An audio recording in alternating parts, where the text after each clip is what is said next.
جی السلام علیکم۔ آج ہم بات کرتے ہیں کہ کس طریقے سے اپنے دل کی بات مانی جائے اور زندگی کو جیا جائے۔ ہمارے معاشرے میں کیا ہے، خاص طور پر میں اس چیز میں یہ بات کبھی نہیں کہوں گی کہ اس میں صرف لڑکیاں ہیں، بہت سے ایسے لڑکے، ایسے مرد جو اپنی لائف کے کچھ حصے میں آ کر کچھ ڈیسیجن ہی نہیں لے پاتے، دوسروں کی خوشی کے لیے، سماج کے ڈر سے، بچوں کے ڈر سے، بڑوں کے ڈر سے، بھائی بہن کے ڈر سے۔ یہاں پر ہر کوئی اپنی زندگی جی رہا ہے۔ زندگی مت گزارو، زندگی کو جیو۔ کبھی کبھی زندگی میں آپ کو تھوڑا سا سیلفش بننا پڑتا ہے۔ اپنا خیال آپ خود نہیں رکھو گے تو کوئی نہیں رکھے گا۔ کسی کو کوئی فرق نہیں پڑتا کہ رابعہ کے دل پہ کیا گزر رہی ہے اور دانیال کے دل پہ کیا گزر رہی ہے، ایٹسیٹرا ایٹسیٹرا 10 نام لگا لیا آپ، کسی کو کوئی فرق نہیں پڑتا۔ ٹھیک ہے،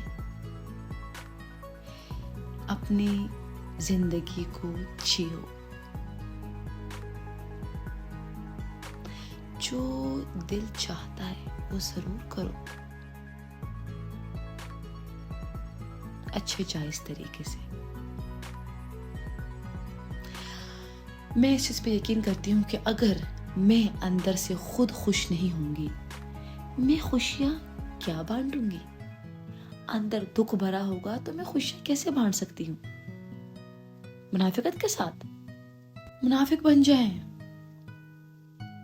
لیکن جو اصل خوشی آپ بانٹ سکتے ہو، اس کا فارمولا ہے، سب سے پہلے اندر مطمئن خوش ہونا ضروری ہے، تبھی آپ خوشیاں دے سکتے ہو کسی کو، تبھی آپ کسی کو خوش رکھ پاتے ہو جب آپ پہلے خود خوش ہوتے ہو۔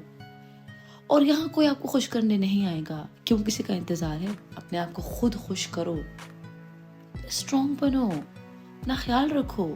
کیوں کہہ رہی ہوں یہ سب؟ کیونکہ موت کا، مرنے کا ایک دن مقرر ہے، موت برحق ہے، لیکن تب تک جیو تو صحیح، وہ وقت آنے تک جیو تو صحیح۔ موت برحق ہے، اس سے پہلے جینے تو دو۔